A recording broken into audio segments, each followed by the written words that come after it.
Okay, well, good morning, everyone. Just quick question, who's got a drone? Excellent. That's not bad. Who hasn't got a drone but wants a drone? Ah, love that. So this basically is going to be a tax discussion. The aim of this presentation is for those who just put their hands up, this is the one that you can use at the end of the day to go to your accountant and say, look, trust me, it's a work deduction. So that's really the aim out of today. This is also actually really a story about COVID in the sense of what happens when you get a whole bunch of engineers who are bored and they think of something that's going to be cool to do. And so, okay, the presentation is strictly speaking about disaster recovery solutions, and that is actually true, but it's also a story about drones. And I think I'm amongst friends here to say that drones are cool, and you can never have a big enough drone, and this is really what it's all about. So today, we're going to talk about disasters and how they can be bad, talk about some solutions, give you a crash course in radio engineering. I've noticed a lot of you people here are IP, which is connected via wires. That's really boring. Radio is actually way cooler because it doesn't work about half the time. We're going to do a bit of a home video, which will prove to you that I have a good face for radio. And we're going to talk about some solutions and then questions if you get really bored. Okay, so disasters, they happen, it's bad. If you haven't been in one, that's a really good thing. If you have, they can be quite scary and tragic. And obviously they can have some impacts. Loss of life, loss of infrastructure, loss of transport, you can't get to it, you can't get away from it. And then if we more move into our area of expertise, which is communications, you have transmission destroyed, you have power loss, towers are destroyed, and the last one I put on, which is probably applicable for all of us here, is that that also impacts your network load.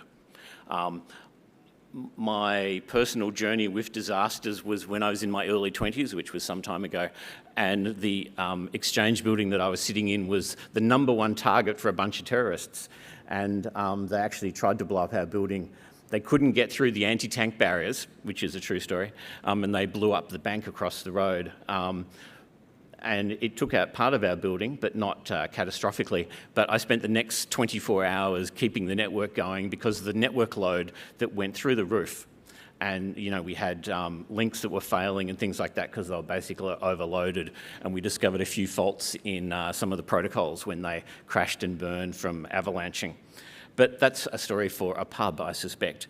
But that's basically the problems you have with disasters, yeah, from a telecoms perspective. So lots of challenges with disaster responses, how to prioritise things, how to get people to the right places, how to get people out of the places, logistics, often you can't get there, you can't get out of there, roads have gone, things like that. And communications is a key part then of that disaster response, especially for first responders, so your police, your fire, ambulance, and so on, and also for the local community. A lot of people are, of course, trying to tell their loved ones that they're still alive or, you know, that tragedy has happened and so forth. And so they're big things. And so I guess one of the big aims in our industry is how do you help that along the journey? And so what's the big problem with disasters is that essentially you've got this challenge of deterministic versus non-deterministic traffic. As we all know, most telecom networks are built for deterministic traffic, right? You can pretty well set your watch by what the load is doing over the day, right?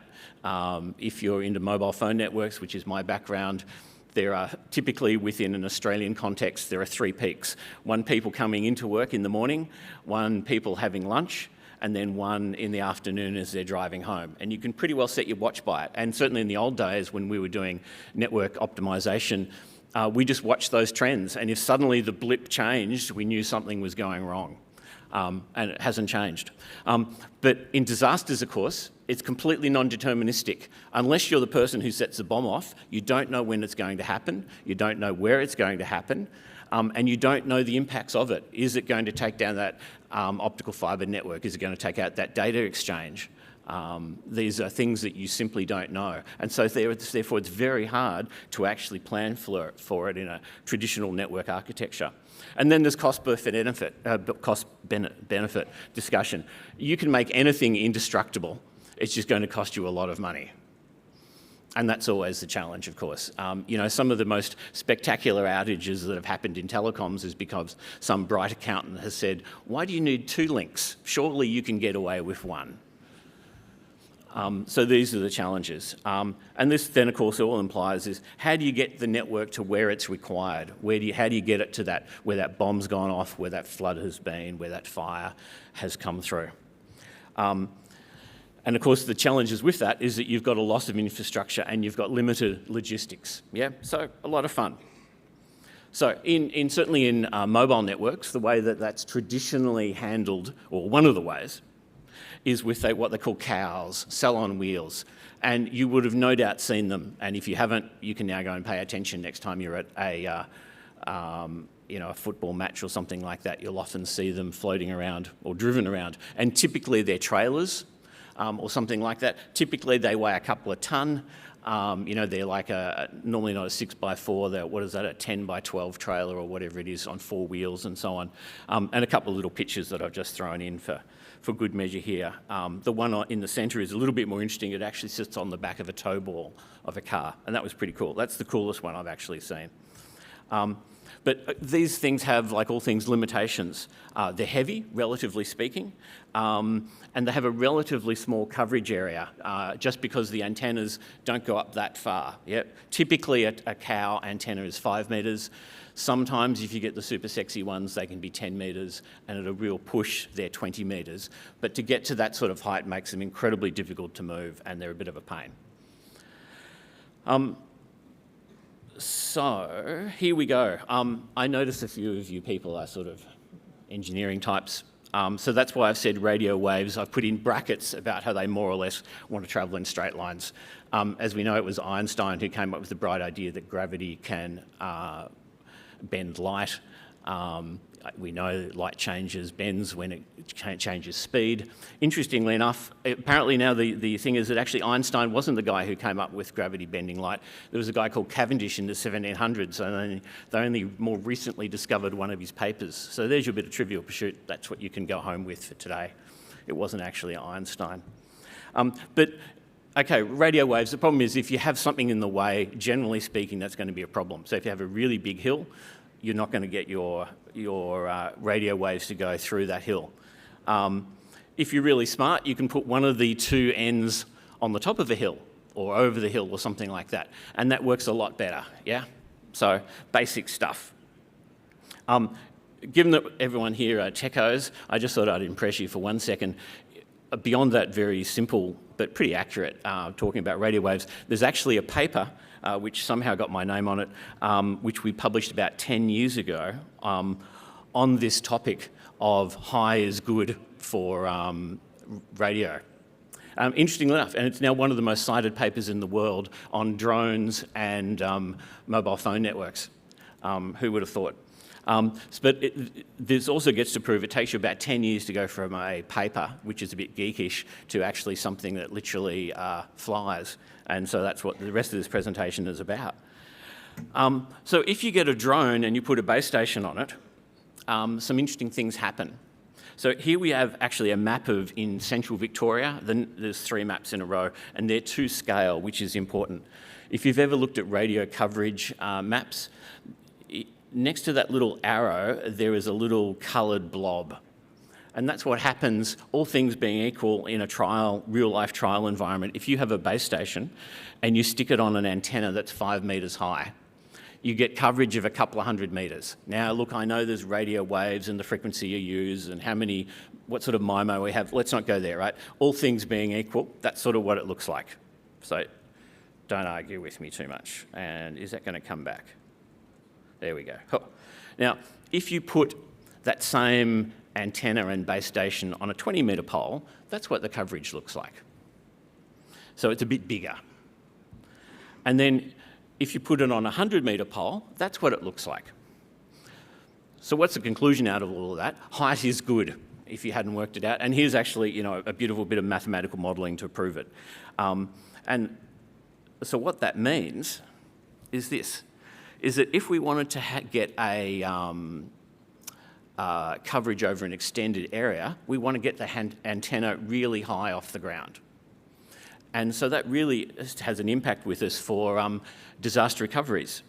If we're going to do something like that, we want to be able to have it high, we want to have it lightweight so we can carry it around, either potentially literally by hand. We want to have it quick to deploy.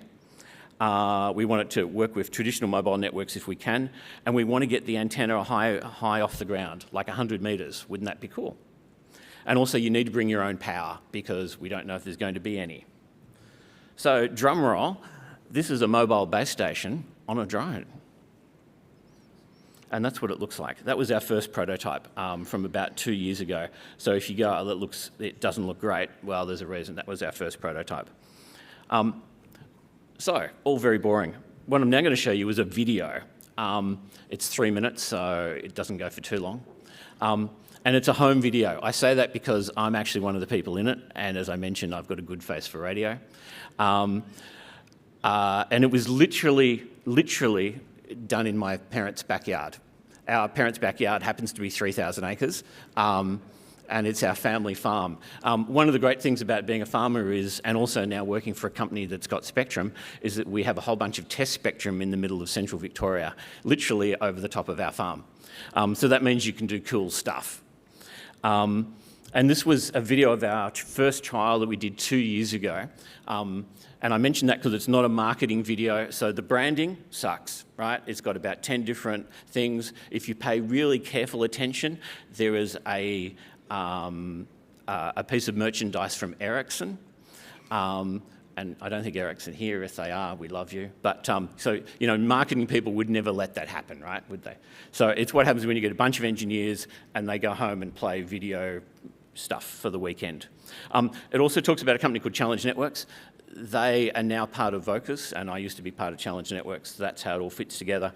And we did this with a drone company called XM2 out of Melbourne, who make cool drones. Their claim to fame is they make drones that have video cameras on them. And that's how we all got together. And also at the time we were trying to impress Starlink. Vocus has built most of Starlink's network in Australia, and at the time the guys were just about to go over to see Elon Musk, and so that's why there's a little bit more Starlink-y stuff than you would normally expect. So hopefully this will work. Maybe I need to push the button. Here we go.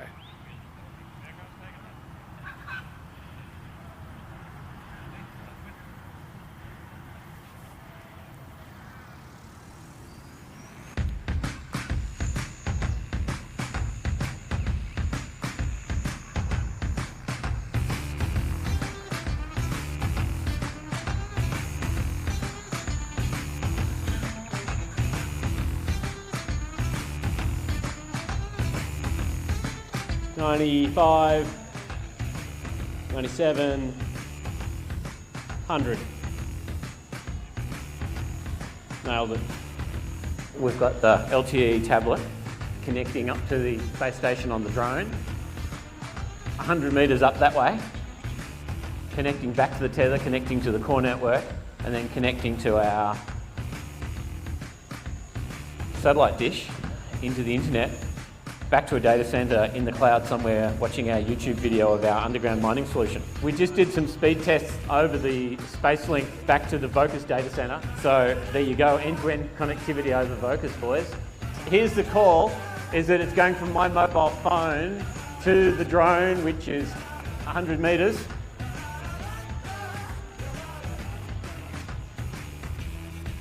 Over there's the core network, and there's the satellite dish. And then that's going into the magical internet. Well, apparently I'm on Starlink now, so.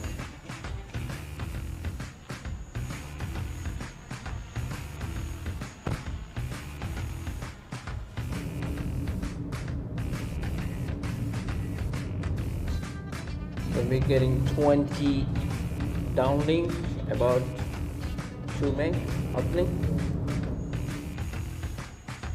Always nice when everything goes according to plan.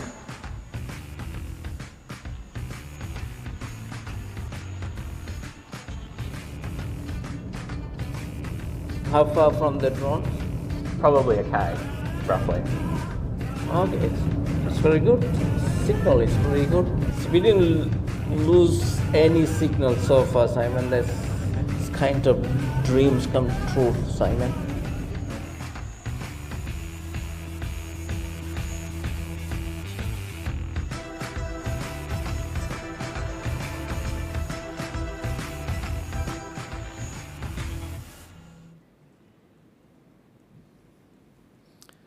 Okay, there you go. Yeah, like I said, a good face for radio. And when I won't use the official words that we used in the cafe afterwards, but one of the guys, Sarath, who's our head of radio, well, there we go. When he said, a dream come true, let me tell you how much flack he got for that statement. So that's why we put it in the video. So basically what it is a tethered drone that flies at 100 metres above the ground. And what that enables you to do is get a coverage profile over an area that traditionally you weren't able to do. That's really what it is. And it's bringing together a whole bunch of different things together. Like I said, some of them were COVID projects, literally. This is essentially the network diagram of how it all fits together. In your top right-hand corner, you've got the drone. It's got a tether, which we developed with a power system that enables it to sit there.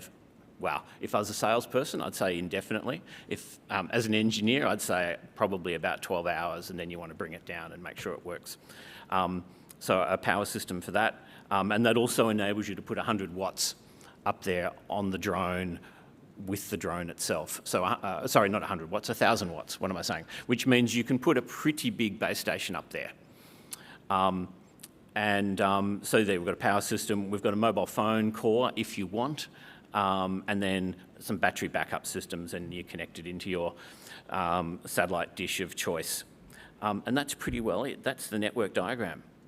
The final solution, as I said, you know, this is not a sales and marketing spin. This is to show you what we've done over a couple of years. In the end, it looked a bit like this, where it all fits into 4 or 5 20-kilo Pelican cases. So the drone packs up, as you can see, that's a Pelican case about yay big, Starlink dishes, power systems, so on and so forth. So it's literally designed to fit in the back of a 4-wheel drive. And for a bit of marketing, that's my Ford Ranger that was in the video as well. And yeah, it all fits into the back of that proud Ford Ranger owner. So what's the innovation? What brings it together? Well, it's about having a high-capacity drone, so we can fit about 15 kilos of payload on it. Power converters. Interestingly enough, where this all came from was that we actually were retrofitting base stations that were designed to work off 240 volts to run off 12 volts. And so we suddenly got good at understanding how DC to DC power converters worked. And there's been a generational change over the last couple of years to basically make them smaller and lighter, which if you're a drone is kind of really important. So that was one of the key innovations that we had.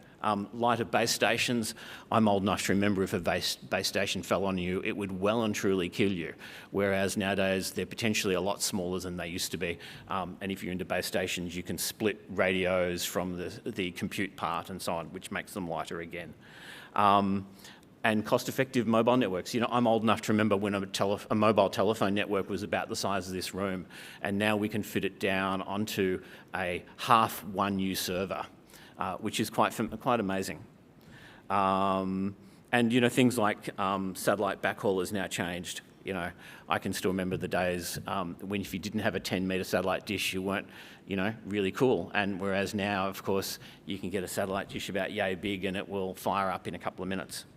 And yeah, so what does this result in? In a small, rapid deployable solution.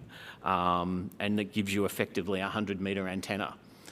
Which you can do a whole bunch of things with. It doesn't have to be a mobile phone tower. It could be UHF, VHF radios, or you know, your own little personal little flashing light if you wanted one. Disco ball, that's what I was looking for. That would be cool, I guess. What that means is better communications in difficult situations, and that's really what it's all about. This is just to prove that I'm an engineer. I don't have a photo of the drone that I actually crashed. During COVID, I built a drone that operated over LTE. There we go, it's come back. And I spectacularly crashed it on its first flight, mainly because I miscalculated the battery indicator, and yeah, it was running off a Linux box, and I stuffed it up basically. When it said that it still had 50% battery power, it didn't. But these are drone videos I literally got off the internet. These are not mine. Mine was much more spectacular. I almost cried because it cost me quite a bit of money to build it. But look, there is no such thing as something that's perfect, right? This sort of solution is not for long-term deployment. If you want long-term, then you need to use a cow or something like that, a trailer. This is designed for a day or two type of scenario. Wind can be a problem, not because for the drone, but actually the drag that the wind has on the tether, because that effectively adds to your payload. And there are some issues, especially within Australia, with spectrum. The old chestnut, which means our market for these is actually internationally, not so much in Australia, because it's very hard to get the children to agree on anything here. And here's my parting words. This is really part of a portfolio of disaster response stuff, right? Anyone who's got the perfect solution, they're in sales. And I think the rest of us rely on physics and tragically economics, but we're trying to kill the economists, aren't we, boys? So we'll see how we go. And that's it. Any questions?